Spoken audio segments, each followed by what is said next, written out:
La columna vertebral es una estructura ósea en forma de pilar que soporta el tronco. Es un sistema dinámico compuesto por elementos rígidos como las vértebras y elementos elásticos como los ligamentos y discos intervertebrales. Una unidad vertebral cervical anatómicamente está conformada por una articulación de tipo anfiartrósico, dos cuerpos vertebrales unidos por un disco. El cuerpo de una vértebra es alargado transversalmente y presenta una cara superior, una cara inferior, una cara anterior, una cara posterior y una cara lateral. Tiene un foramen vertebral que es triangular con su base hacia la zona anterior, una apófisis transversa que en sus haces presenta un agujero denominado foramen transverso, por donde pasa la arteria vertebral y la vena homónima. Observamos también una carilla articular superior que nace del cuerpo de la vértebra, la apófisis espinosa y la apófisis odontoides.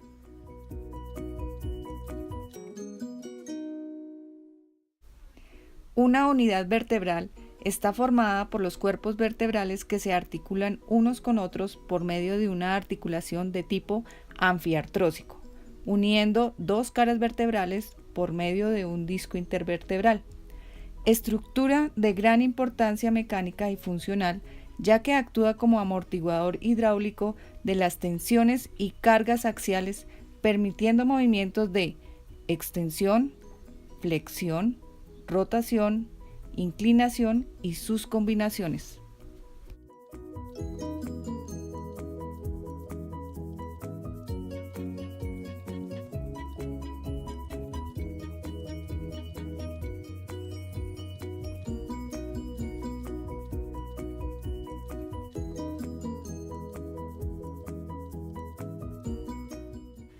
El anillo fibroso es una sucesión de capas concéntricas de disposición helicoidal.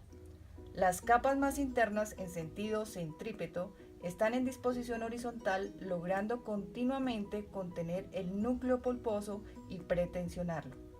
Estas fibras mantienen una sólida unión a las placas cartilaginosas de los cuerpos vertebrales.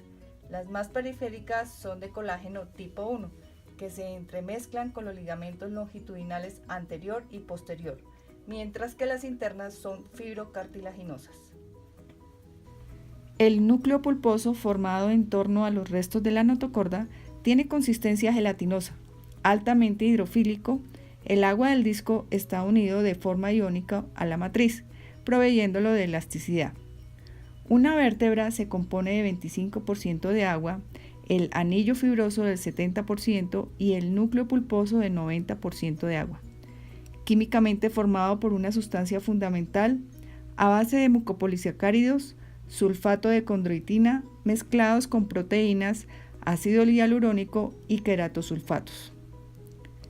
En presiones leves, el agua sale y entra rápidamente. Este fenómeno es mecánico. El núcleo pulposo, rodeado por membranas semipermeables, está sometido a presión hidrostática por la carga que transmiten los cuerpos. La carga varía con la posición y con los pesos que lleve la persona y el esfuerzo mecánico normal del día. Así, la función del disco es amortiguar y transmitir cargas entre vértebras. El núcleo pulposo tiene una presión coloidosmótica que depende de las macromoléculas de la matriz que atraen agua. Cuando este es sometido a presión hidrostática mayor de 80 kilopascales, expulsa agua y pierde altura. La pérdida de agua aumenta la presión osmótica y llega a un punto en que se detiene la extrusión del agua. Fennell y colaboradores encuentran que durante la flexión en el disco intervertebral se produce una migración posterior del núcleo pulposo dentro del disco. La extensión da una migración en dirección anterior. El interior del núcleo se encuentra un estado de pretensión que permite resistir más fácilmente la fuerza compresiva y la flexión. Cuando se aplica una fuerza cráneo-caudal sobre el núcleo, la altura de este tiende a reducirse y expandirse de forma radial. El núcleo pulposo tras carga constante requiere de un reposo para la recuperación del disco. En una misma persona, la altura del disco cambia por efecto de la carga que soporta a lo largo del día.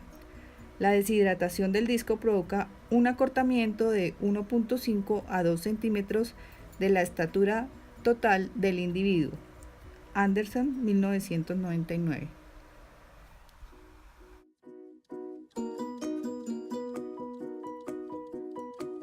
El disco intervertebral tiene 3 periodos a lo largo de la vida.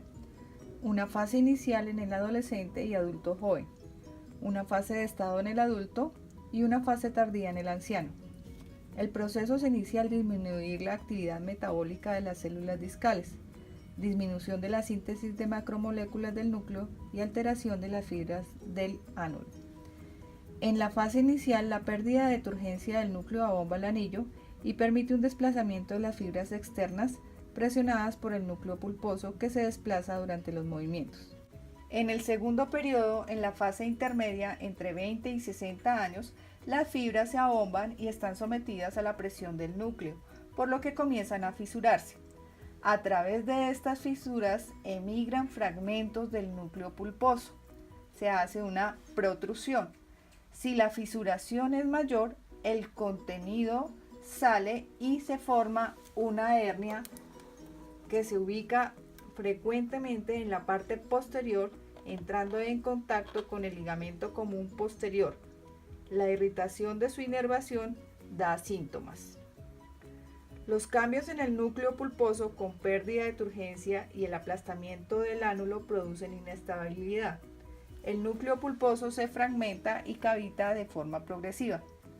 La inestabilidad produce tracción sobre el ligamento longitudinal anterior que tracciona el borde vertebral y aparecen osteofitos. En la tercera fase, por encima de los 60 años, el disco se fibrosa. Los osteofitos pueden llegar a fusionarse y los segmentos vertebrales pierden movilidad. Es la rigidez confortable de la columna senascente. Los síntomas de esas edades provienen de la artrosis del arco posterior.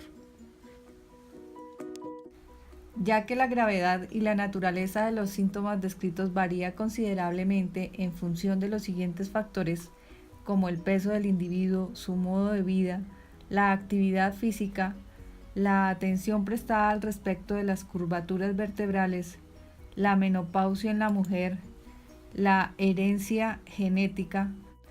Por consiguiente, un individuo no acumula sistemáticamente todos los síntomas descritos. Entonces podemos concluir que el envejecimiento de vértebras y en conjunto de la columna vertebral comienza muy pronto y este se puede retrasar si logramos el respeto a ella, conservando posturas saludables, actividad física razonable y un peso adecuado a lo largo de la vida.